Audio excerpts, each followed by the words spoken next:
سنو انما قلنا انه لو لم يكن في تبعه مبدأ ميل مستدير لما قبل الميل من خارج لأنه لو تحرك من خارج لتحرك مسافة في زمان ويكون ذلك الزمان أكثر من زمان حركة ذي ميل يتحرك بمثل تلك القوة في عين تلك المسافة وإلا لكان الشيء مع العائق التبعي فهو لا معه هذا قلت. کچھ چیزیں آج کے سبق کے تعلق سے میں نے کل ہی بیان کر دی تھی، جس میں سب سے اہم بات یہ تھی کہ ہر جسم کے اندر میل طبعی ہے، جس کی وجہ سے وہ جسم کیا کرتا ہے، حرکت کرتا ہے. بغیر میل کے جسم کا حرکت کرنا محال ہے. اسی لیے ہم کہتے ہیں کہ فلک کے اندر بھی میل مستدیر کا مبدا ہے، چاہے میل مستدیر کا مبدا ہے. اگر اس میں میل مستدیر کا مبدا نہ ہو تو وہ خارج سے کسی میل کو قبول نہیں کرے گا، اور جب خارج سے بھی میل کو قبول نہیں کرے گا تو فلک کے لیے حرکت کرنا ہی کیا ہو جائے گا، محال ہو جائے گا. ٹھیک ہے. اور یہ بھی بتایا تھا کہ میل طبعی کسی بھی جسم کو حرکت قصری کرنے سے روکتا ہے، یعنی رکاوٹ پیدا کرتا ہے. ٹھیک ہے، چاہے تھوڑی کرے. جیسے جیسے میل طبعی زیادہ ہوتا ہے ویسے ویسے رکاوٹ بھی زیادہ ہوتی ہے، جیسے جیسے کم ہوتا ہے ویسے ویسے رکاوٹ بھی کیا ہوتی ہے، کم ہوتی ہے.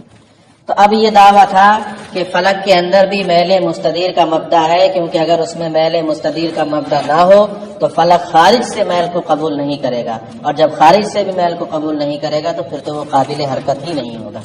خارج سے میل کو قبول کیوں نہیں کرے گا، یہ دعویٰ ہے، اسی کی دلیل ہے. کیا خرابی لازم آئے گی؟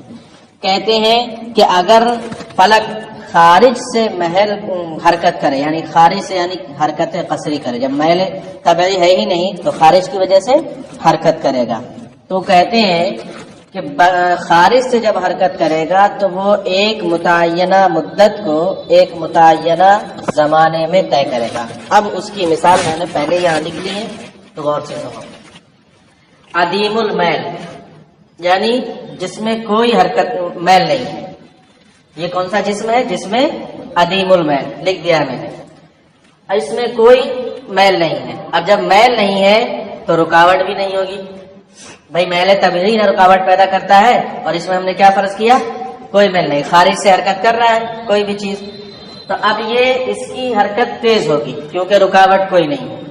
تو یہ مثال کے طور پر عدیم المحل نے 1 گھنٹے میں 1 کلومیٹر طے کر لیا. 1 گھنٹے میں کتنی حرکت طے کر لی؟ 1 کلومیٹر طے کی. تو اس کی حرکت کا زمانہ ہوا 1 کلومیٹر کے لیے کتنا؟ 1 گھنٹہ، کیونکہ اس میں کوئی رکاوٹ نہیں تھی. ٹھیک ہے. اور دوسرا جسم ہم نے ایسا فرض کیا جس میں میل ہے، قوی میل ہے. کیا ہے؟ قوی میل ہے. اس نے بھی 1 کلومیٹر کے لیے حرکت شروع کی، تو اب جب اس میں قوی میل ہے تو رکاوٹ پیدا کرے گا کہ نہیں پیدا کرے گا حرکت قصری کے لیے. تو یہ والا جسم بھی حرکت کرے گا لیکن اس کی طرح تیز نہیں کرے گا. کیوں؟ کیونکہ اس میں رکاوٹ موجود ہے. تو اس کو 1 کلو طے کرنے میں کتنے لگیں گے؟ کم سے کم 2 گھنٹے لگیں. ٹھیک ہے. یہی مثال کے طور پر ان دونوں کے درمیان کتنی نسبت ہو گئی؟ اس نے 1 کلومیٹر طے کیا 1 گھنٹے میں، اور اس نے 1 کلومیٹر طے کیا کتنے میں؟ 2 گھنٹے میں. ایسا کیوں ہو رہا ہے؟ کیونکہ اس میں کوئی رکاوٹ نہیں ہے. یہ عدیم المیل ہے. میل طبعی نہ روکتا ہے، رکاوٹ پیدا کرتا ہے، تو اس میں کوئی میل ہے ہی نہیں. ہم نے ڈائریکٹ خارج سے مان لیا کہ حرکت کر رہا ہے، تو اس نے 1 گھنٹے میں طے کر لی. اب یہ والا جب شروع کیا تو اس میں میل طبعی تھا، تو اب یہ رکاوٹ پیدا کرے گا کہ نہیں پیدا کرے گا؟ اب جب رکاوٹ پیدا کرے گا تو اس نے تو اتنے کو 1 گھنٹے میں طے کیا، اب اس نے اس کو سست کر دیا. اس نے اس کو کیا کر دیا؟ سست. تو اس نے 1 کلومیٹر کئی گھنٹے میں طے کیا؟ 2 گھنٹے میں. ہو گیا. ایک نے 1 کلومیٹر 1 گھنٹے میں، دوسرے نے اتنا ہی 1 کلومیٹر 2 گھنٹے میں. اب ہم ایک تیسرا جسم فرض کرتے ہیں جس کے اندر میل ہے. کیا ہے؟ جس کے اندر کیا ہے؟ میل ہے، لیکن اتنا میل نہیں ہے جتنا بیچ والے میں قوی، بلکہ کم ہے. اس میں کیا ہے؟ کم ہے. اور کم اتنا ہے جیسا کہ ان کے زمانے کے درمیان نسبت ہے، فرق ہے، ویسے ہی ان دونوں میلوں میں فرق ہے، یعنی آدھے آدھے کا. جیسے ان دونوں کے زمانوں میں فرق ہے، اس میں 1 گھنٹے میں طے کی، اس نے 2 گھنٹے میں طے کی، تو آدھے آدھے کا فرق ہو گیا کہ نہیں ہو گیا؟ ایسے ہی فرق ان دونوں میلوں میں ہے، اس میں قوی میل ہے، ٹھیک ہے، اور اس میں اس کا آدھا ہے، اس میں کیا ہے؟ اس کا آدھا ہے۔ تو اس میں جب قوی تھا تو 2 گھنٹے میں طے کیا، اب اس میں جب اس میل کا آدھا رہ گیا تو یہ کتنی دیر میں طے کر لے گا؟ 1 گھنٹے میں۔ تو اب لازم آیا جس میں میل ہے وہ بھی 1 گھنٹے میں طے کر رہا ہے، جس میں میل نہیں ہے وہ بھی 1 گھنٹے میں طے کر رہا ہے۔ یہ محال ہے کہ نہیں؟ یہ کیا ہے؟ محال ہے۔ جس میں بالکل میل نہیں ہے وہ بھی 1 گھنٹے میں طے کر رہا ہے، اور جس میں میل ہے وہ بھی 1 گھنٹے میں طے کر رہا ہے۔ یہ محال ہے، ایسا ہو ہی نہیں سکتا کہ میل والا اور بغیر میل والا ایک زمانے میں کر ڈالے، یہ محال بات ہے۔ اب یہ محال لازم کیوں آیا؟ ہم نے 2 چیزیں یہاں تھی، ایک تو ایک ایسا جسم فرض کیا جس کے اندر میل نہیں ہے، خارج سے حرکت کر رہا ہے، اور پھر دوسری چیز ہم نے یہ فرض کی کہ ایک جسم میں میل اس میل سے کم ہے جتنا پہلے والے میں ہے، یعنی آدھا آدھا۔ 2 چیزیں فرض کی گئی نا، یہ محال کس وجہ سے لازم آ رہا ہے؟ اب اس کو بتا رہے ہیں کہ 2 چیزیں ہیں یہاں پر جو ہم نے فرض کی تھی، ان میں سے کسی ایک سے یہ محال لازم آ رہا ہے۔ ایک چیز یہ کہ ہم نے بغیر میل والے جسم کی حرکت فرض کی، ٹھیک ہے، اور دوسرا یہ فرض کیا کہ ایک جسم کے اندر میل کم ہے اور ایک جسم کے اندر میل زیادہ ہے۔ 2 چیزیں فرض کی، تو یہ والی چیز ممکن ہے، ایسا ہونا ممکن ہے کہ کسی میں میل کم ہو اور کسی میں میل زیادہ ہو۔ تو محال کس کی وجہ سے لازم آ رہا ہے؟ بغیر میل والے جسم کی حرکت کی وجہ سے۔ لہذا جب یہ محال ہے تو جو محال کو مستلزم ہو وہ خود بھی کیا ہوتا ہے؟ محال ہوتا ہے۔ لہذا بغیر میل کے فلک کا حرکت کرنا یہ محال ہے۔ سمجھ میں آ گیا؟ اب ملاؤ اس کو، دیکھو یہاں تھوڑی عبارت لمبی ہوگی، ترجمہ غور سے کر لینا اس کے مد نظر۔ انما قلنا انه لو لم يكن في طبعه مبدأ میل مستدیر، ہم نے یہ جو کہا تھا کہ فلک کی طبیعت میں اگر میل مستدیر کا مبدا نہ ہو، لما قبل المیل من خارج، تو فلک خارج سے میل کو قبول نہیں کرے گا۔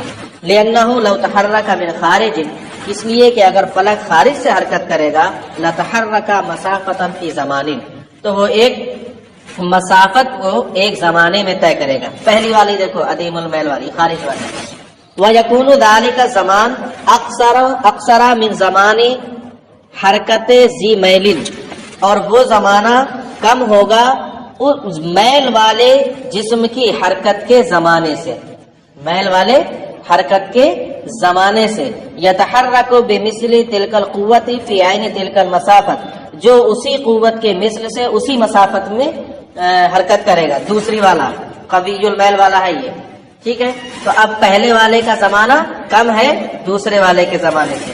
وَإِلَّا، کیونکہ اگر ایسا نہ ہو، زمانہ چھوٹا بڑا نہ ہو، لَكَانَ الشَّيْءُ مَعَ الْعَائِقِ الطَّبِعِي كَهَوَى لَا مَعَهُ، ورنہ تو وہ شے جو عائق طبعی کے ساتھ ہے یعنی رکاوٹ کے ساتھ ہے اس کی طرح ہو جائے گی جس کے ساتھ رکاوٹ نہیں ہے، اور یہ خلاف مفروض ہے۔ کیوں؟ کیونکہ جب معنی موجود ہے تب ضرور کیا ہوگا؟ فرق ہوگا، رکاوٹ ہوگی۔ تو بہرحال ایک سائیکل کو بٹھال کے چھوڑ دیا، چلا تیزی سے، اب وہ جا رہا ہے، تیز چل رہی ہے، اور ایک کا پیچھے سے کیریئر پکڑ کے کوئی کھینچ بھی رہا ہے، چلا لے گا اس کے برابر ہے، رکاوٹ۔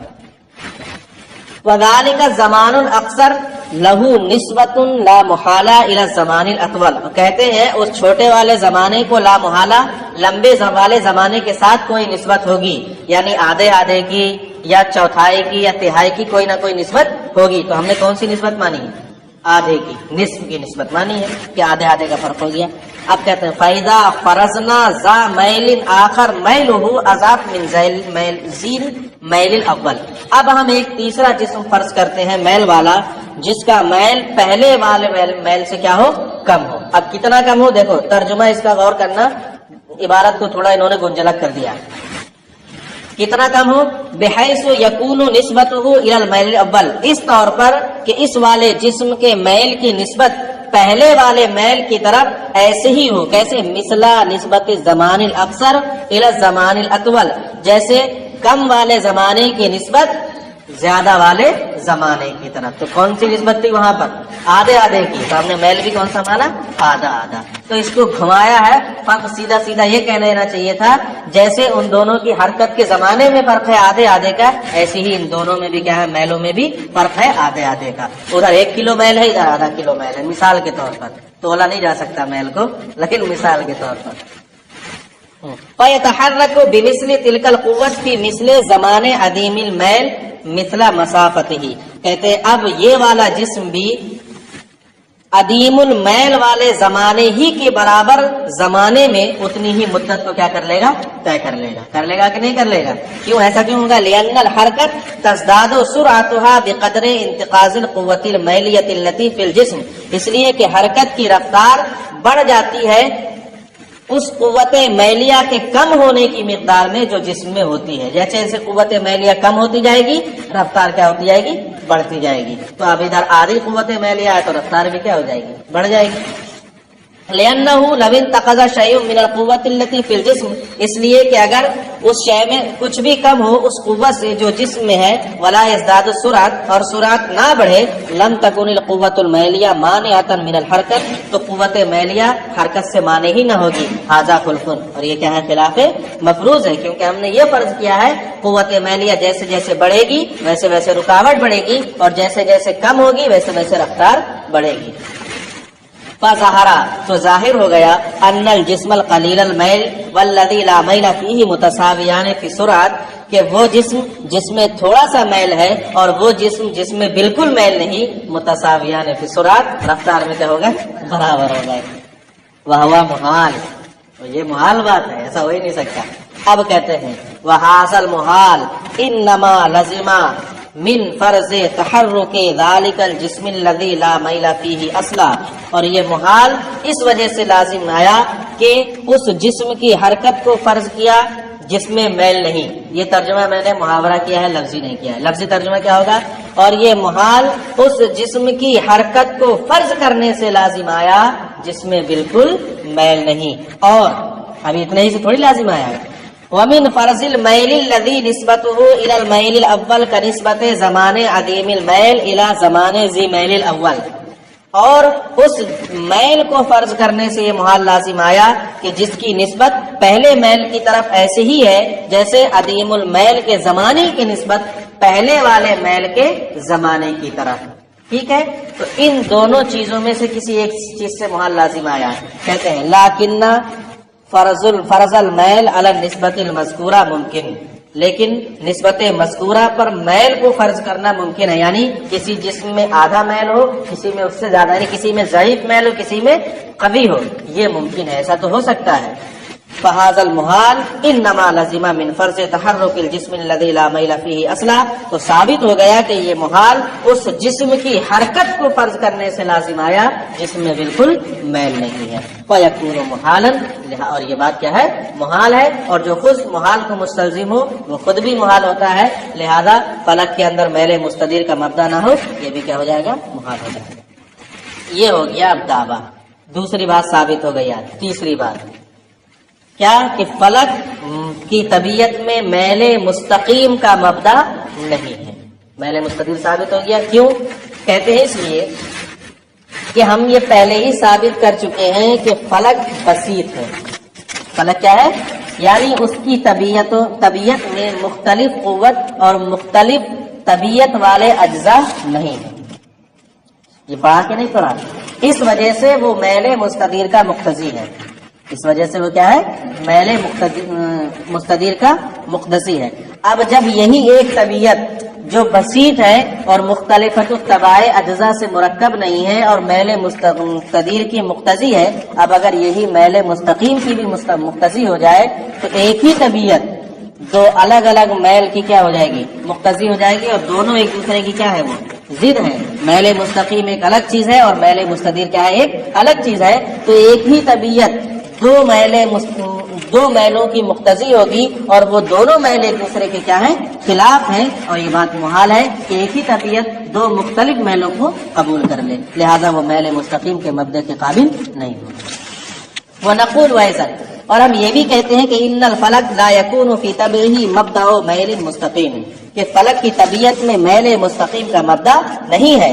کیوں؟ وَإِلَّا لَكَانَتِ الطَّبِعِيَّةُ الْوَاحِدَةُ تَقْتَضِي الْأَثَرَيْنِ الْمُتَرَافِيَيْنِ هَذَا خُلْفٌ، ورنہ ایک ہی طبیعت دو متنافی اثروں کی مقتضی ہوگی، هَذَا خُلْفٌ، یہ خلاف مفروض۔ بس چلو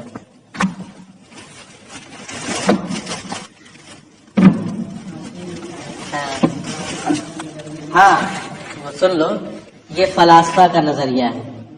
اعلیٰ حضرت علیہ رحمہ اللہ لکھا ہوگا، جملہ پڑھو اتنا.